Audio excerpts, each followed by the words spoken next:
Welcome to the Cognitive Crucible, produced by the Information Professionals Association. Our website is information-professionals.org, where you can find links and information about today's conversation and get access to members-only content. Join John Bicknell and explore all aspects of our generational challenge, cognitive security. The Cognitive Crucible is a forum that presents different perspectives and emerging thought leadership related to the information environment.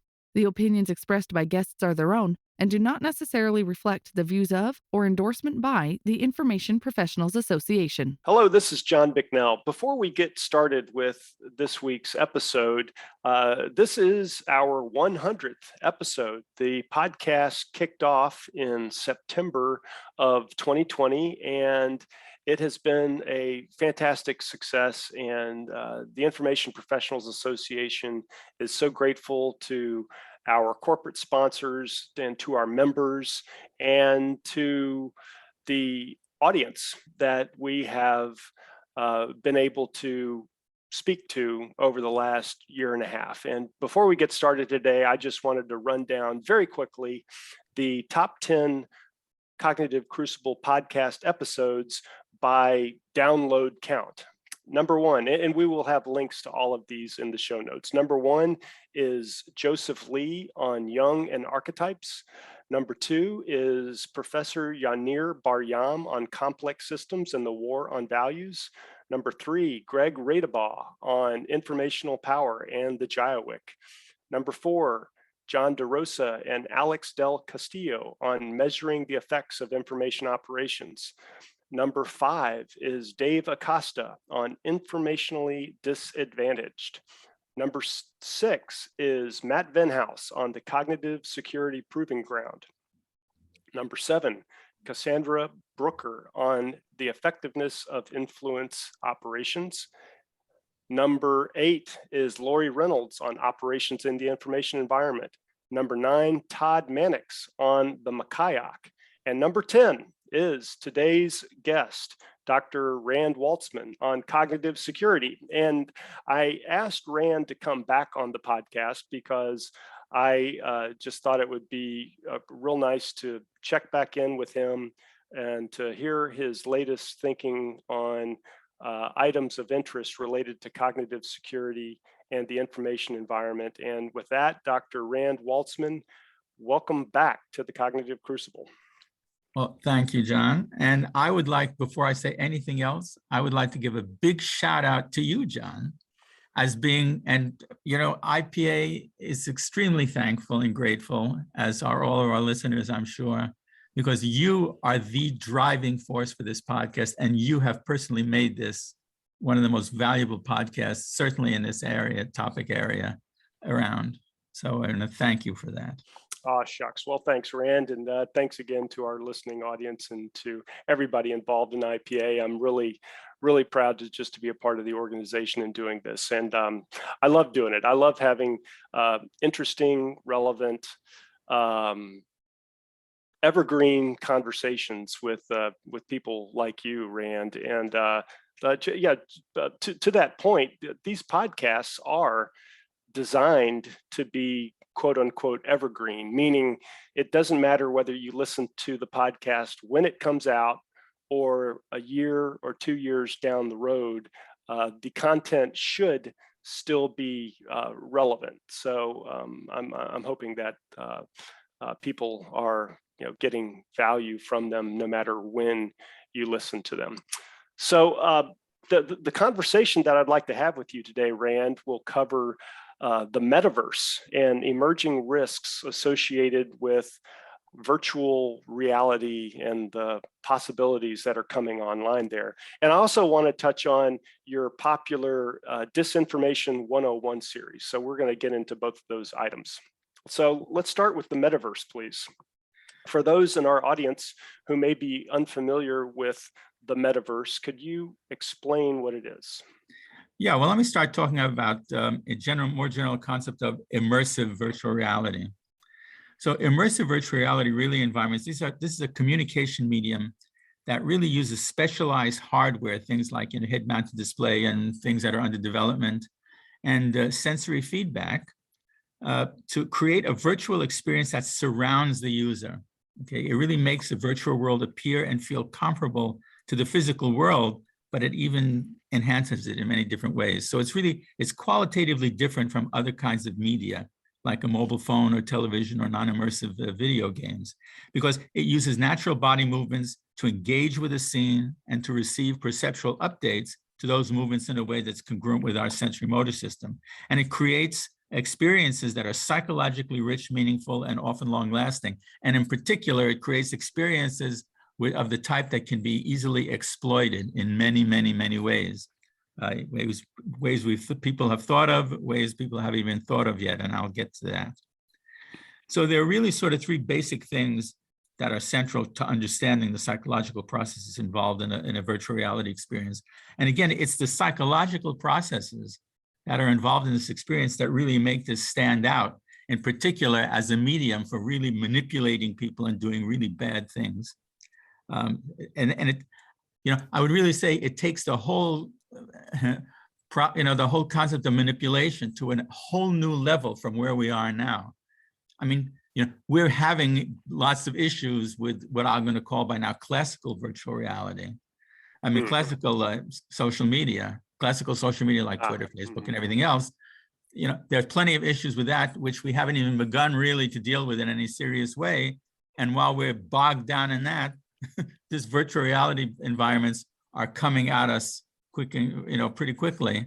And we're going to be, I'm sorry to say, we're going to be overwhelmed and overtaken by the problems that are going to be created. Lots of people talk about all the benefits of these environments and all the wonderful things you could do. Certainly, if you hear Mark Zuckerberg talk about the metaverse and everything, it all sounds lovely. But unfortunately, like all technology, it's a two-edged sword, and it's good things as it brings along really, really bad things.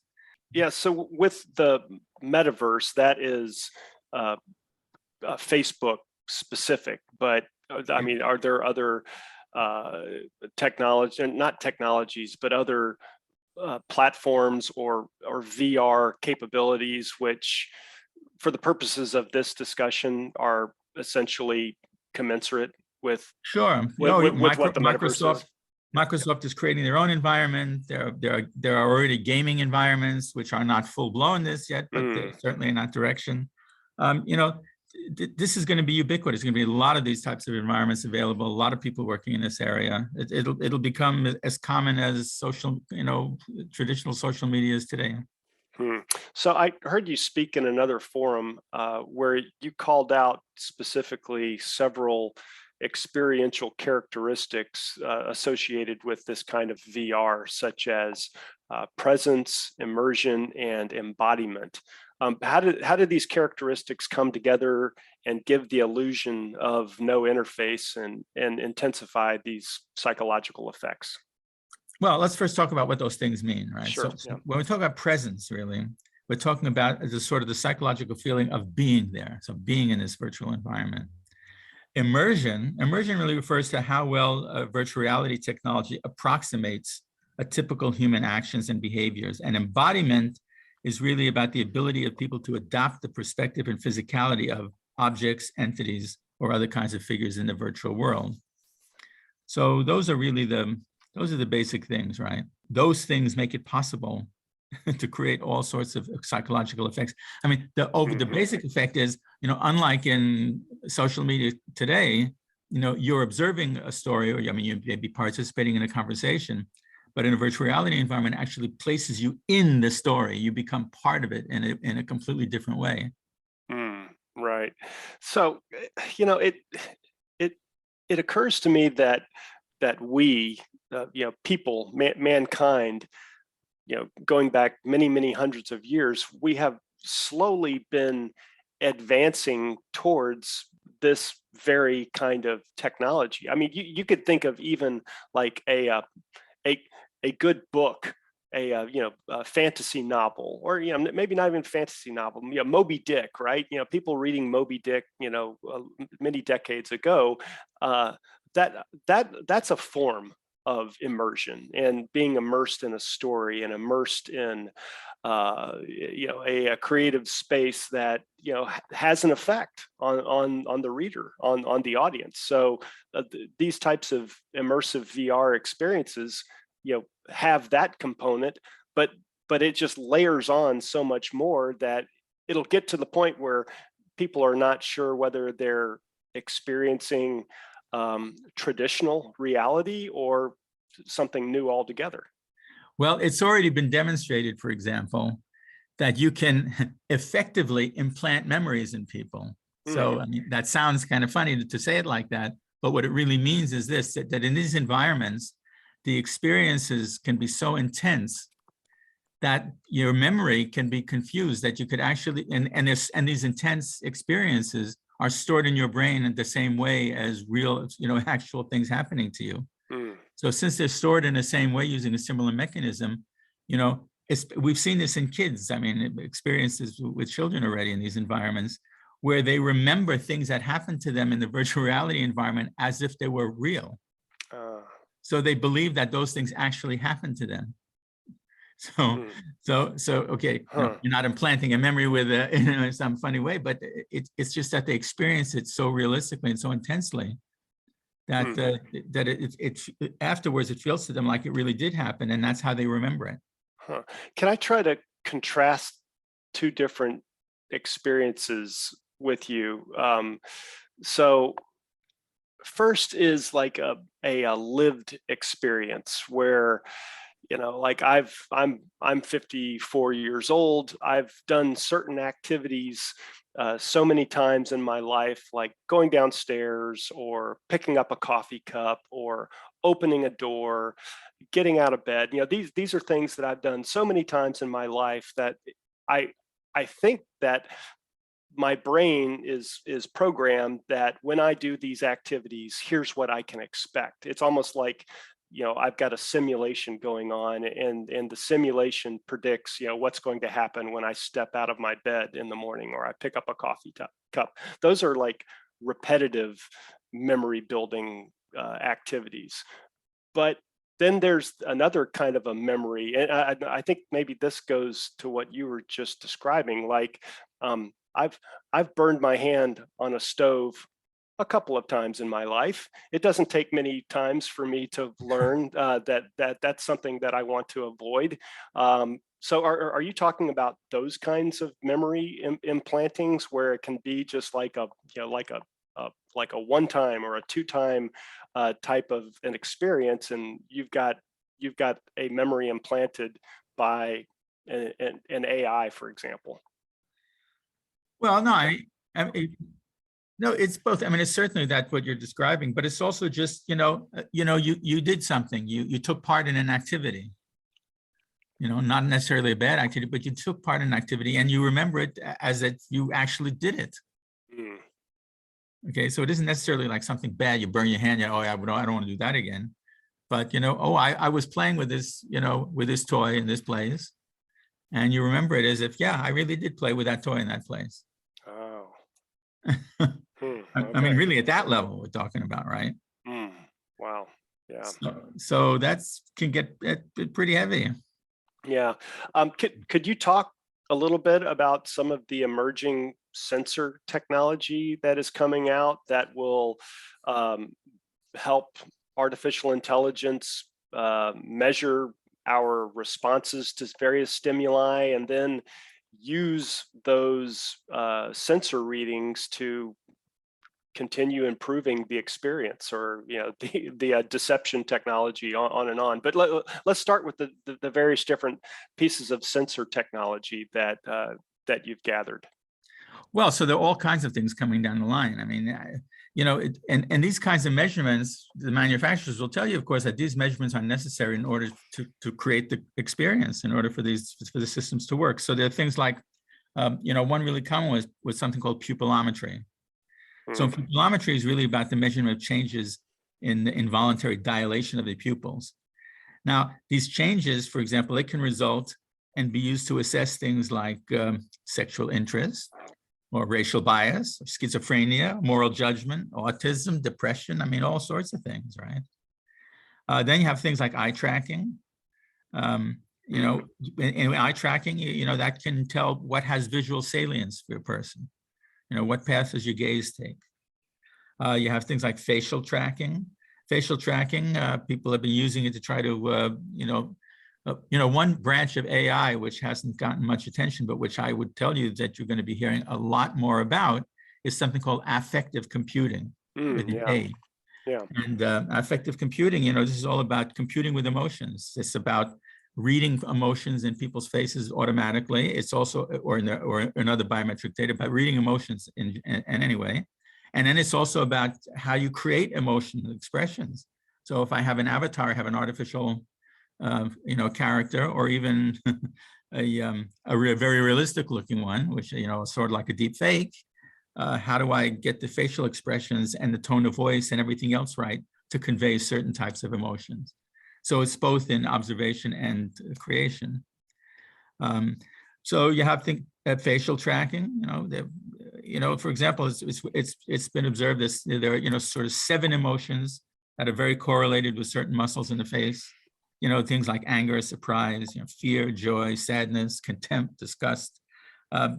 So this has been studied very well, and there are actually commercial firms who are using these techniques to analyze people's reactions, for example, to like a TV pilot or a commercial or other types of products.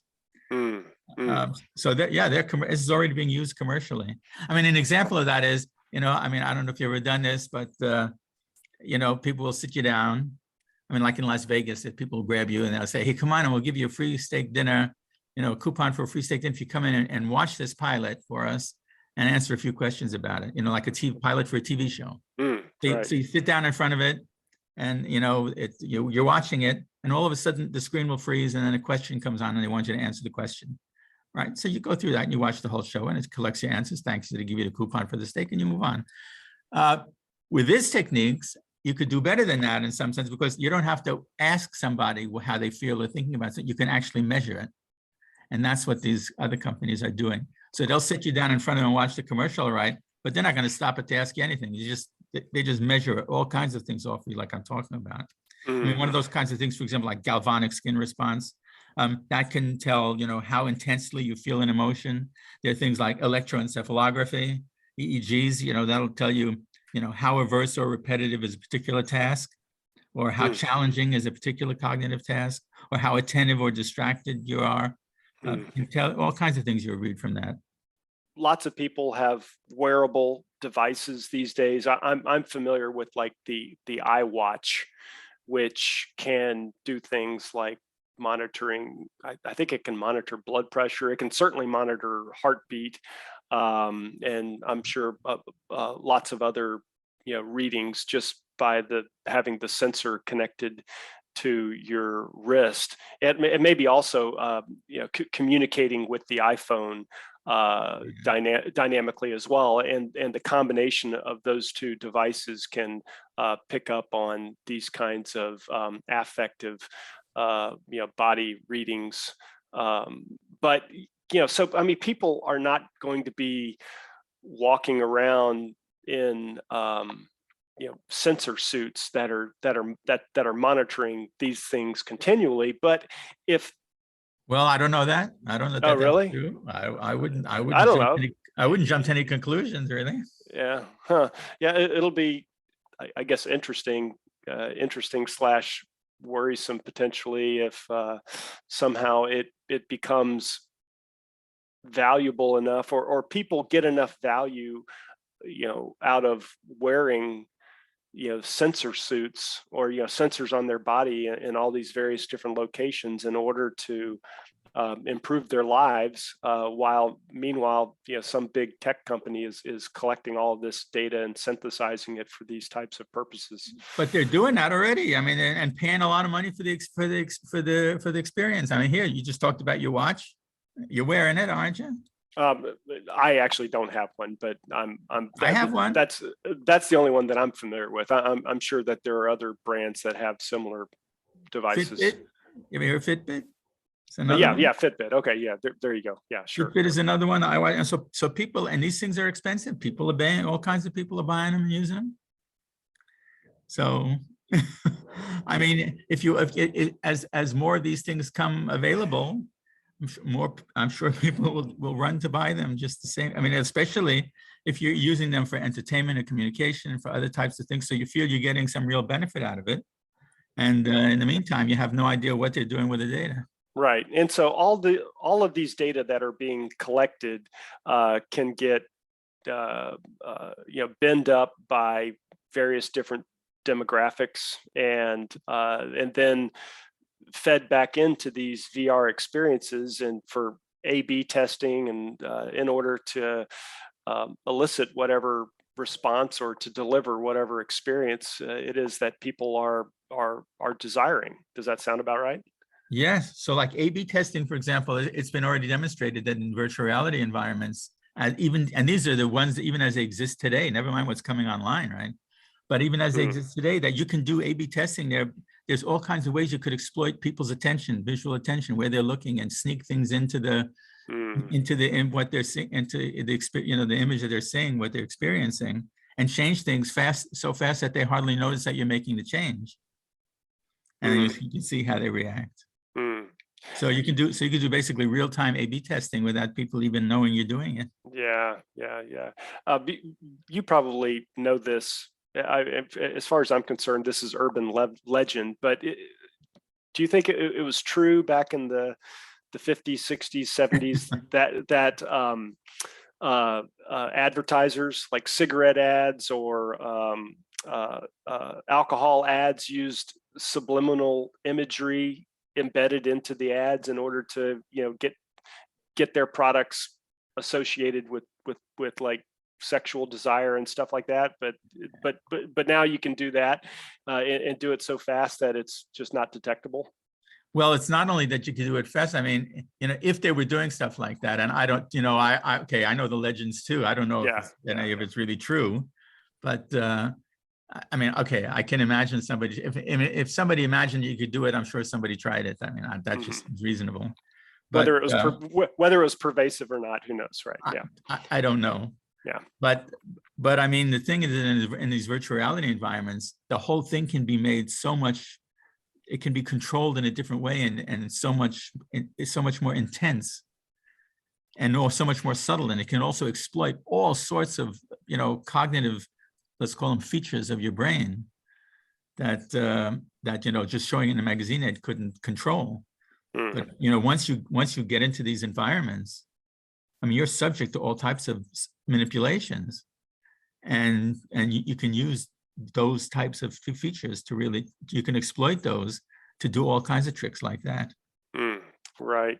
So what are your thoughts on this kind of technology getting used for deception and information operations? Oh, there's no doubt that it'll be great for that. It'll be really useful. I mean, there already been demonstrated lots of things that you can do, even like I say, even with the environments that exist today. But there've been, the kinds of cognitive features that you can exploit. I mean, these have been studied quite a bit. And if you look in the psychiatry literature, you'll see that there are people who are actually already using these kinds of environments for psychiatric treatments. So like, for example, in cognitive behavioral therapy, that's one I happen to know something a little bit about, I've read about. Part of the therapy is actually it's a therapy for treating anxiety. And part of the therapy seems to be to actually induce anxiety in the patients in a controlled way. So what they've demonstrated is that you can use these virtual reality environments to induce anxiety as part of the therapy. Okay, well, guess what? If you can use it to induce anxiety, stop there. Now, once I've induced anxiety in people, I can make people more suggestive to other types of manipulation. Because that's already demonstrated you can do that. It's demonstrated you can induce anxiety. Okay, well, I can do all kinds of fun things with that. Right. Presumably you could take that even further and like literally scare somebody to death if you have everything tuned just so. Or certainly put them in a mind where they're suggestive to all kinds of things. or even things like, I mean, here is a simple thing, right? And this has also been demonstrated. It's shown that, if a teacher in a classroom looks a student in the eye, then the student, if actually captures their gaze, then the student will be more attentive to what the teacher is saying. Okay. Okay. Well, in a classroom, you can only fix one student at a time, right? In a physical classroom. But guess what? In a virtual reality environment, the teacher can fix every single student. It doesn't matter how many students there are with their gaze simultaneously. No problem. I mean, it's all in a computer. Right. Okay. So that means that I can capture a whole audience. And the point of it is I could do it at scale. Arbitrarily large doesn't make any difference. If I had 1 million viewers, I could fix every one of those 1 million viewers with my gaze simultaneously. You make every single one of those viewers think that I'm talking just to them, right? So that any politician who gets up and has the skill, or a speaker who has a skill to make the audience, members of their audience, make them feel like that this guy's just talking just to me. I mean, that's a real win. Yes. Yeah. Right. Right. Well, with this kind of environment, you can really do that, and you can do it in much more sophisticated ways. For example, the whole trick of, there was experiments that showed that if you take, with a politician, and you have say a potential voter, somebody listening to their talk, if you blend features of the face of the listener into the features of the politician, okay, say maybe 35%, 35%, in a way that to the naked eye, it isn't really visible that you did that. But all of a sudden, the politician becomes much more sympathetic to the user. Okay, much more relatable. Okay, now, one-on-one is a little tricky to do that, but in a virtual reality environment, well, again, I could do that at scale. So that every single person watching the speaker is seeing something very, very slightly different. Okay? And I could do that with a face. I could do that with a voice. I could actually add gestures. I mean, I could do all kinds of things that make it look, that feel like that the speaker is more and more similar to the listener. Because the more similar they appear, the more sympathetic they'll appear, the more easier it is to believe what they're saying. And that's just one of maybe a dozen or a growing number of content delivery enhancements, which would help influence somebody or make them more receptive to whatever the goal of the campaign is, or the VR session. But think about it. Those tricks, they're not even about the content. These are below the level of content. Right, but it helps with whatever the goal of the VR session would be, whether it's a classroom and the goal is for the students to learn, whatever these 5 enabling learning objectives are for that period of instruction, or the goal is to influence a segment of a population to, believe, some, I don't know, some item, but all of these VR enhancements can help improve the attainment of whatever the goal is. Yes, absolutely. And the trick is that it's even harder to detect those things than it is to detect content. That's what makes it really tricky. Right? Yeah, I think that I heard Professor Kathleen Carley say this, and I know you know who she is, and she was a previous podcast guest as well. I don't believe she said it on the podcast, but somebody asked her a question after one of her talks that was, in general, just about social media manipulation. I think maybe she talked a little bit about deepfakes. Anyway, that doesn't matter. But somebody asked her, even if I'm a savvy consumer of content, do you think that eventually, even if I am on the lookout for being influenced, that I will still get fooled? And she didn't even hesitate. She was like, yes, absolutely. And I absolutely agree with that. Yeah. And I've heard also, people who are researchers in cognitive science and cognitive psychology And they'll all agree with that. They'll be, if they're honest, they will admit to you, say, yes, even though they study this for a living, they're fooled constantly. Yeah, that is astonishing. Well, because it's built into you, it's below the conscious level. Yeah. So it's really hard to get at it. And, you talk about violating privacy. Well, these kind of environments offer ways to violate people's privacy that, the privacy laws that we have today are pretty primitive. And they talk about PII, personally identified. Okay, well, all that's fine, but it's not even in the neighborhood of the type of privacy violation you can get in these kind of environments. I mean, this is like way beyond anything. And we don't have any laws. It'll already be well into the use of these things before the government even, I can imagine this kind of stuff. I mean, they're so slow and so far behind that this stuff is just going to take off and they're going to be left in the dust. Famously, just a couple of years ago, Mark Zuckerberg was on Capitol Hill, and there was a senator or congressman who asked him, well, how does your business model work? I mean, if everything's free, how do you make money? But back to your point about government frameworks and regulations catching up to this, it's just like it's not a very hopeful picture that government regulation is going to be doing much good about this. It's just all going so fast. I heard that hearing.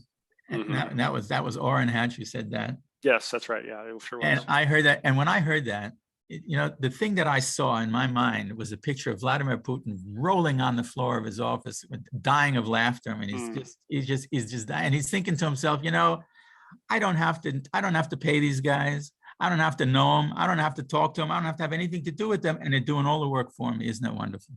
When you were on this podcast before, Rand, podcast number 1, I asked you to reflect on this. So I'm going from memory here, but one of the things that you're known for saying is that this information and cognitive problem that we've been discussing and that IPA is all about taking action to mitigate. It's like a chronic disease in that it can't be cured, but it can be managed.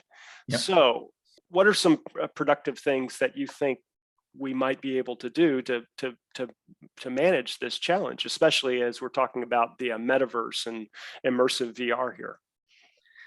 Well, the best chance you have, or at least the first line of defense, certainly has to do with awareness. The question is, can you make people aware of what's being done to them? I mean, that's really the first thing. Now, that's the really tricky thing to do because this stuff is pretty complicated. But, a lot of these techniques, these ones that are really sort of working below the conscious, I mean, that's really hard to deal with. But hopefully, the more people are aware of what's going on, the better they can resist this kind of manipulation. But but the first step is like I said, it's awareness. And to get awareness, you have to understand how these things are being done.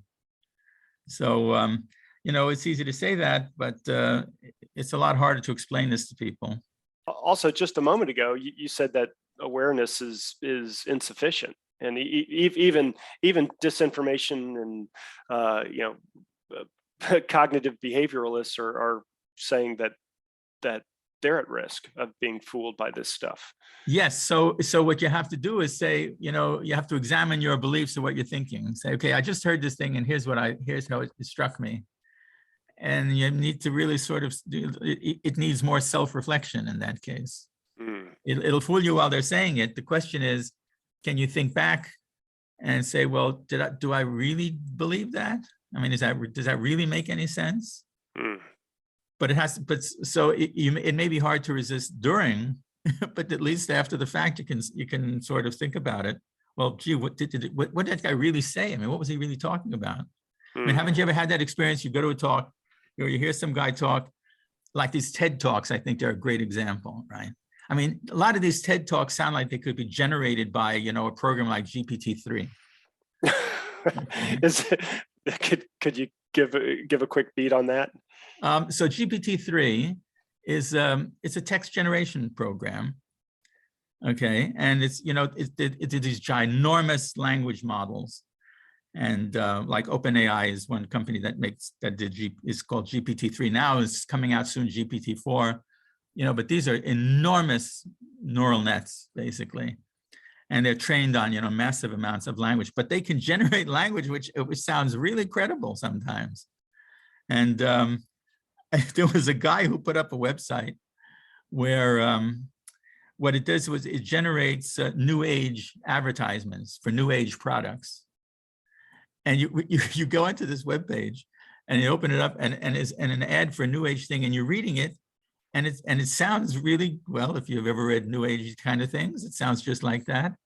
And then and if you just kind of read it, give it a cursory reading, yeah, it's wow, this must be really something, until you look at it a little more carefully and say, what in the hell is this guy really this isn't saying anything. I think I've seen something similar to that with like consulting jargon.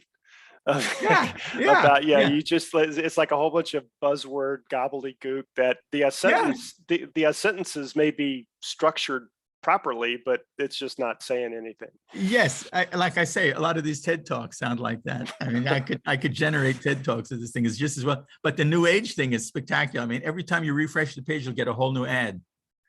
It's like several paragraphs. It was really fun to use it.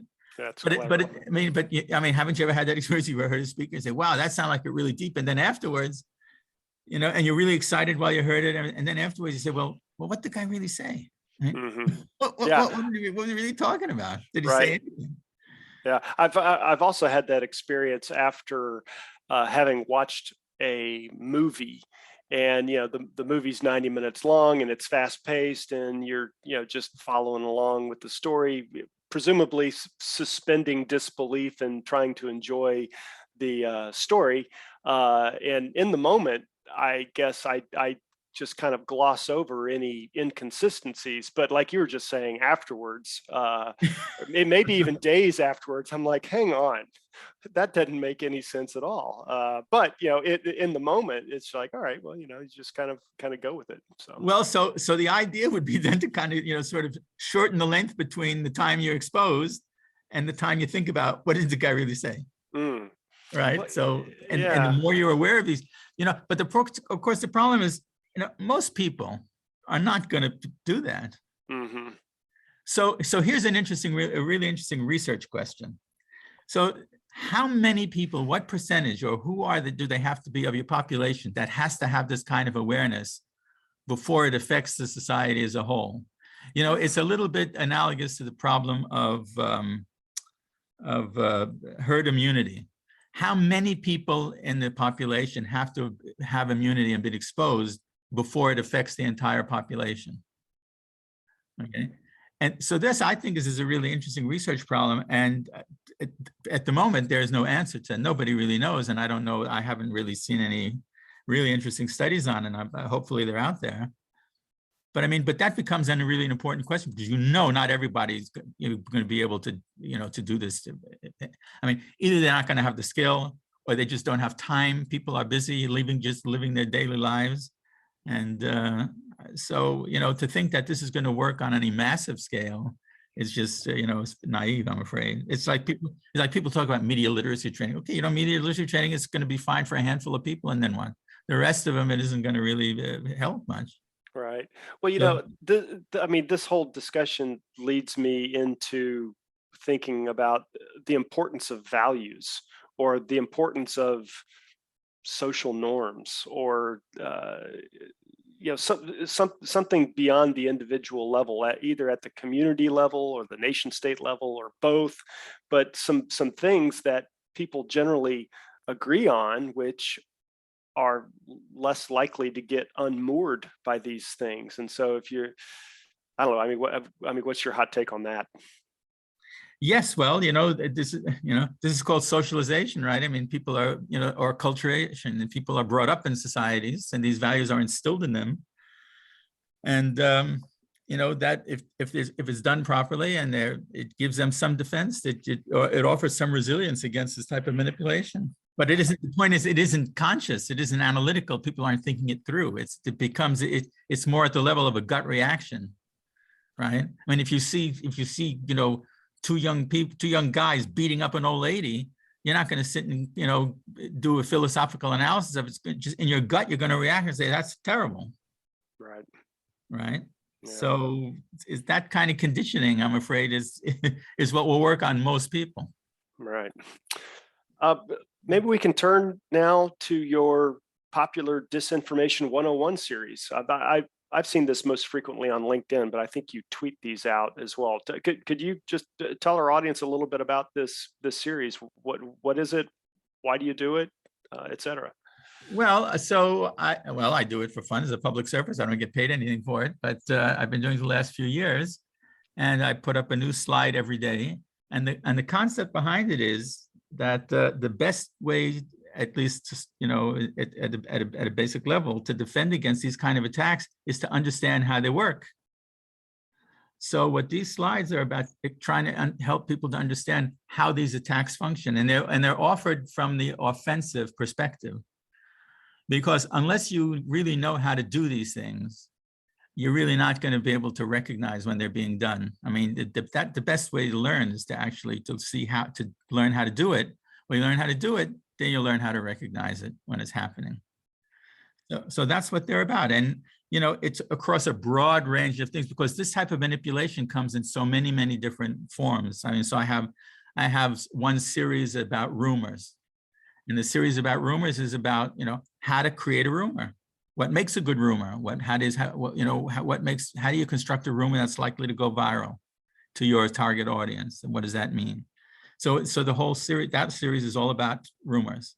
And those rumors could be about anything for any purpose. I mean, it's a tool. I mean, rumors are a tool. Then I have, for example, another series about propaganda. So it's all about, basic principles of propaganda. How do you create propaganda for different purposes? And what types of techniques can you use to create propaganda? So it goes through it goes through all different types of techniques that are possible. It tells you how you analyze your audience and how you tailor the message to the audience. So it goes through that kind of stuff. For example, there's another lecture about, now there's a lecture about virtual reality, manipulation of virtual reality environments. That's the newest series. And I have series about like political campaigns, and political campaigns are also a form of manipulation. So, then I have one about con artistry, which is another form of manipulation. Con artistry is interesting because it's like one-on-one. It's like in magic. In magic, you have two basic kinds of magic, right? You have close-up magic, like somebody doing hand tricks, card tricks, right? Which is really sort of a one-on-one thing, or to a very small audience. But then you have large-scale, big audience type magic. So con artistry is sort of like manipulation. It's really sort of close-up, one-on-one manipulation.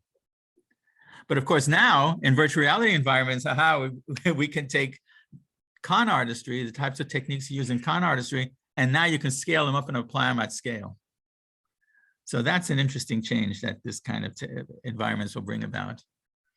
But in old days, con artistry was really more of a close-up and personal kind of thing. But in virtual reality, of course, like I say, you can make close-up and personal at scale. It's very different. Wow. I'm curious. Have you ever heard of a technique or I don't know. Have you ever heard of Kayfabe? Does that ring a bell to you at all? Kayfabe? No. Kayfabe, yeah. It is supposedly it is the technique or the methodology employed within like the world of professional wrestling, where everything is known to be fake, but it's all acted out as if it's real. And people have tried to connect up that wrestling environment, and by analogy say that our political environment or the struggles at the national level are also kayfabe, meaning all of the politicians who are engaging in their discourse with one another, they all know that it's fake. I mean, it's not really fake in that real dollars and cents and real outcomes are at stake, but it's all fake in that all of the squabbles and rivalries and bickering amongst the politicians is all fake, in the same way that wrestling is fake, and that things are somewhat predetermined, or like there's money in the problem, right? Like in wrestling, the rivalries never really resolve themselves, or there's always something new that comes up. And it's the same thing in politics, in that problems just continue to be perpetuated and never solved. One, because the problem may be actually unsolvable, but just keeping the problem alive and well. Not alive and well, but by keeping the problem current, it just perpetuates the masquerade, if you will. And I don't know, when you were talking about some of those disinformation techniques, it just made me think of kayfabe. Well, I never heard the term, but I know the concept for sure. And I wouldn't be surprised if there was a big element of that in politics. Certainly, for example, in the entertainment industry, there are movie stars that have fights with each other, and they're also orchestrated. It's also fake. Yeah, so same kind of thing. Or like with soap operas, the popular soap operas going all the way back to the 1940s when they first started emerging. It's the same kind of thing. It's just perpetuating friction or not dialogue, conflict in a way that is entertaining, and it's like you can't look away type of thing. But at least with the wrestling, though, those guys, they demonstrate such spectacular skill to be able to do what they're doing without getting killed. I mean, they're stuntmen. I mean, they're both actors and stuntmen simultaneously. So I mean, they really do a fabulous job, those guys. Yeah. I can't say the same thing about politicians. They just all look like crap. That's right. Well, kayfabe, I think, is also projected into the world of carnivals. I actually wanted to ask you about one of your Disinformation 101 posts, but in carnivals, there's also this whole thing, like people know it's fixed, or it's extremely hard to win. It's as hard to win at the carnival as it is winning the lottery. Well, I mean, not quite. It's things are fixed, things are rigged, and yet people play along anyway. It's like kayfabe. But anyway, one of your Disinformation 101 posts that fairly recent here, you've got a quote from Phineas Taylor Barnum. I did not know actually that P.T. Barnum was his first name was Phineas. But anyway, it's a quote from one of his books called The Humbugs of the World. And the quote is this, which I thought was really appropriate to this whole discussion. Conjurers are no more likely to understand the tricks of the mediums than any other person is. Before a trick can be exposed, it must be learned. Could you relate this to this conversation we've been having about immersive VR? Well, but that statement, and the reason I put up, because it's the entire premise of my Disinformation 101 series. Oh, okay. That's the whole premise. It's just what I was saying. You can never recognize these things until you learn how to do them. So the difference between a magician and a medium, there are different sets of tricks. And, unless you know how to do it, you're not going to recognize it. So because being good at one set isn't the same thing as being good at another. You have to learn them. Well, I think that's as good a point as any to leave off, to be continued. And with that, Dr. Rand Waltzman, thank you so much for being a guest again on the Cognitive Crucible. And I think after a third time, you get a gold jacket or something like that. Well, I want to thank you, John, because as I can say, as one of the founders of the IPA, you have exceeded anything I think we could have imagined. All right. Thank you, sir. Okay, bye.